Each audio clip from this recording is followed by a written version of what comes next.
Okay, think about this for a second. Imagine you're running a business right here in India. You've worked hard, you've got a great product, and you're exporting it to the US, which is, your biggest market. Then, pretty much out of the blue, there's a new tariff, a big one. Suddenly, getting your goods over there costs a whole lot more. That kind of policy shift, it can feel like a real shockwave, can it? Today, we're doing a deep dive into exactly that kind of major shift. We're looking at the new reciprocal tariffs the U.S. announced back in April 2025. We want to unpack what they are, why they're happening now, and really what they mean specifically for India, for your business, for Indian exports, and for that whole complex trade dance between our two economies. We've waded through quite a bit of material for this articles, different reports, analyses, all breaking down these changes, looking at the legal side, crunching the specific numbers that impact India-U.S. trade. So our mission here is simple. Cut through that complexity, pull out what's really important, and give you a clear picture, hopefully simple, of the key takeaways and, well, why you should care. Exactly. This isn't about getting bogged down in technical jargon. It's about understanding the real-world effects of these policies, for businesses and the wider economy right here in India. Okay, let's start right at the beginning then. These reciprocal tariffs. What exactly are they? The basic idea seems pretty straightforward when you look at it. Yeah, what's interesting is just how simple the core concept is. Think of it almost like trade karma, maybe, or a mirror. A reciprocal tariff means country A puts a tax on goods coming from country B Uh-huh. because country B already has taxes or tariffs on goods coming from country A. Right, so it's a direct response. If India taxes, say, imported American almonds heavily. Then the U.S. might respond by taxing Indian cashews or something else entirely. It's that kind of tit for tat. Got it. Now, the way it's framed by the U.S. administration is often about achieving fairness in trade. They argue that if other countries use high tariffs or maybe subsidies to protect their own industries, Then the U.S. should do the same. exactly, to sort of level the playing field, protect their own domestic industries, and what they term economic liberty. So it's presented as both, defensive and also as a way to push back against what they see as unbalanced trade practices. Okay, makes sense. Defending home turf and trying to nudge trading partners. Now, these specific tariffs, they were announced quite recently, April 2nd, 2025. What did that announcement actually involve? Well, it came in two main layers. First, there was a broad 10% baseline tariff. This applied to imports from almost everywhere, nearly all countries. And it kicked in really fast, April 5th, just 3 days later. Okay, 10% across the board almost immediately. Then the second part was the plan for higher country-specific tariffs. These were calculated based on things like existing trade deficits. And they were initially set to start later, around July 9th.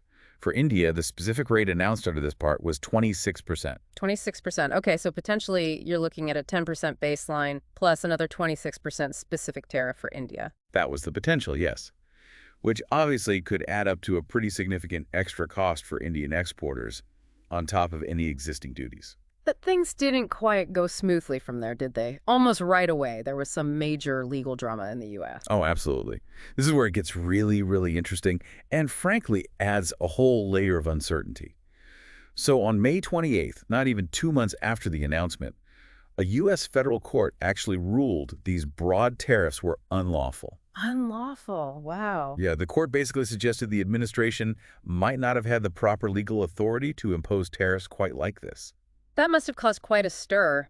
A bit of relief, maybe, for exporters? For about 24 hours, perhaps, because the very next day, May 29th, a U.S. appeals court stepped in and stayed that lower court's decision. Stayed it. Meaning what exactly? A stay essentially puts the lower court's ruling on hold while the appeal process unfolds. So the practical effect was that the administration could go right back to enforcing the tariffs, collecting the duties. The tariffs were effectively back on, at least temporarily. Good grief. Talk about a legal roller coaster. Definitely. And adding to the confusion, there was also an earlier pause, wasn't there? Ah, yes, you're right. Back in April. Exactly. On April 9th, soon after the first announcement, the U.S. administration put a 90-day suspension specifically on those higher country-specific tariffs. So that additional 26% for India was put on hold for 90 days, giving some temporary breathing room. Okay, so let me see if I've got this straight. There's the 10% baseline, then the 26% specific rate for India was announced, but then immediately paused for 90 days starting April 9th. Then a court said the whole thing was unlawful, but an appeals court quickly said, not so fast, keep collecting them for now. You've got it. So India was briefly maybe exempt from that 26% because of the court ruling, But now, because the appeals court stayed that ruling, the 26% is kind of hanging there again, potentially coming back into effect when that original 90-day suspension ends. Which is when? Looks like around July 8th or 9th. So yeah, it's a very fluid, legally uncertain situation right now. Definitely makes planning ahead tricky for businesses, I imagine. Let's ground this back here in India. How significant is the U.S. market for Indian exports anyway? We often hear it's our biggest. Oh, it's absolutely crucial. The numbers really bear that out. If you look at the last financial year, 2023-24, India's total merchandise exports were huge, around $437 billion globally. And the U.S. market, it took about 18% of that total. 18%. Yeah, roughly $78.66 billion worth of goods shipped from India to the States. And consistently, India has run a trade surplus with the U.S., meaning we export more to them than we import from them. Okay, so 18% is a massive slice. What kind of goods make up that $78 billion going to the U.S.? What are the big categories? Well, the data breaks it down pretty clearly. Engineering goods are the largest single chunk, about 22% of those U.S. exports. Then you've got electronics, pretty significant at 13%. Gems and jewelry are around 11%. Pharmaceuticals are important too, about 10%. Textiles and apparel make up roughly 12%. And then automobiles and auto parts are a smaller piece, around 3%. The rest is a mix of various other things. Right, so quite a release range. Now, the key question, how does this new U.S. tariff system, that potential 10% plus 26% for India, actually hit these major sectors? Okay, let's walk through a few of the key ones based on the analysis we've seen. Take electronics. That's 13% of our U.S. exports, over $10 billion. Pretty big.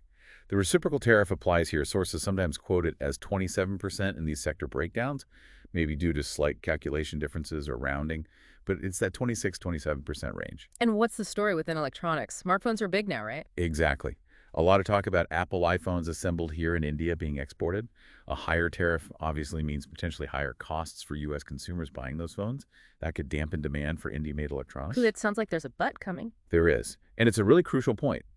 While India faces this new 26 or 27% tariff, our major competitors in electronics, like China and Vietnam, are facing even higher total U.S. tariffs. We're talking maybe 54% for China, 46% for Vietnam. Ah, so even with a new tariff on us, we're still looking comparatively cheaper than some of the main alternatives. Potentially, yes. It's a relative game. The cost goes up, but maybe less than it goes up for others. So paradoxically, some U.S. demand might even shift towards India. It's complex. That's fascinating. A tariff that could, in a roundabout way, offer a slight edge. What about autos? You said that was smaller.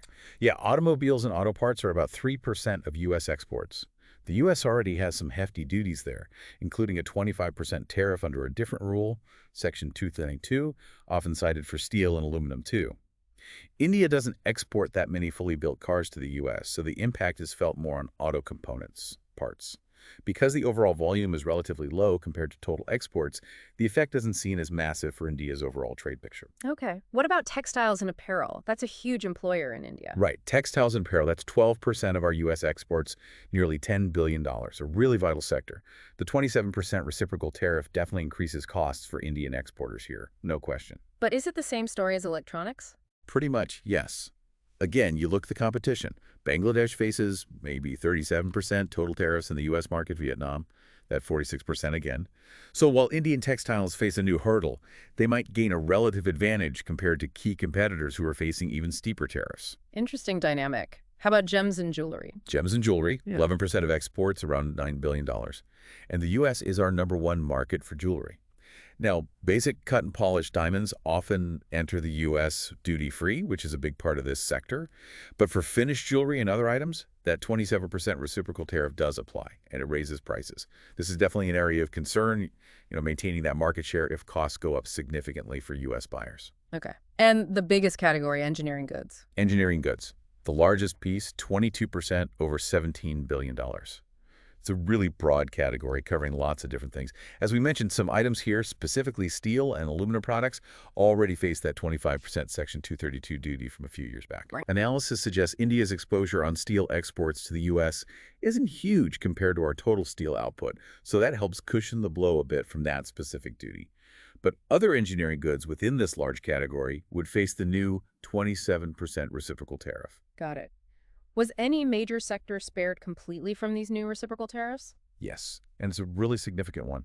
Pharmaceuticals. Ah, good news there. Absolutely. Pharma makes up 10% of our U.S. exports, about $8 billion. Think generic medicines, active ingredients. The sources are clear that this sector is exempted from the new reciprocal tariffs. Given India's critical role as a supplier of affordable medicines to the U.S., this exemption makes sense strategically and is obviously a big relief for the Indian pharma industry. Definitely a relief for a critical sector. Okay, so summing up, we have sectors facing new costs, like parts of electronics, jewelry, textiles. Some might actually gain a bit of ground, relatively speaking, like textiles and electronics versus competitors. Autos see some intact, engineering goods are mixed, and pharma gets a pass. When you pull back and look at the big picture, what does this all mean for India's overall export performance? Is it going to be a major blow? That's probably the most important question, right? And the consensus from the analysis seems to be probably not a devastating blow overall. The impact on India's total export trade is expected to be modest. Modest, really.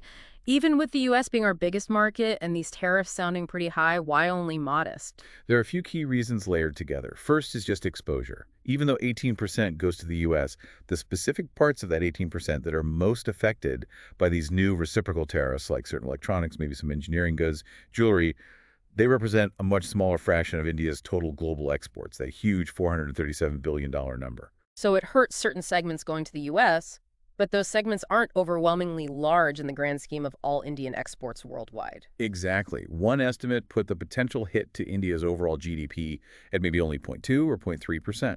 Significant for those affected, but not macroeconomically huge for the whole country.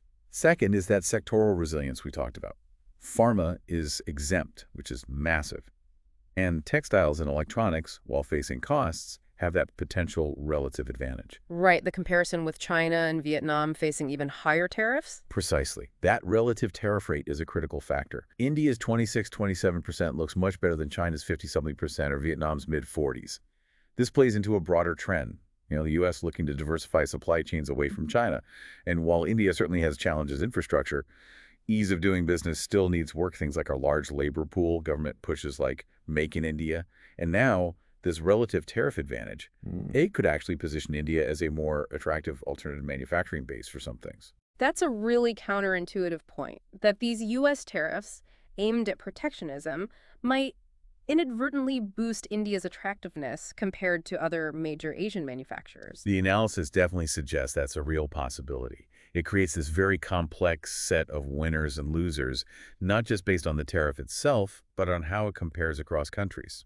It sounds like the Indian government isn't just sitting back either. They're actively thinking about how to navigate this, right? What strategies are being considered? Yeah, they're definitely looking at it from multiple angles. Things like doing detailed economic modeling to really pinpoint the tariff differences and impacts.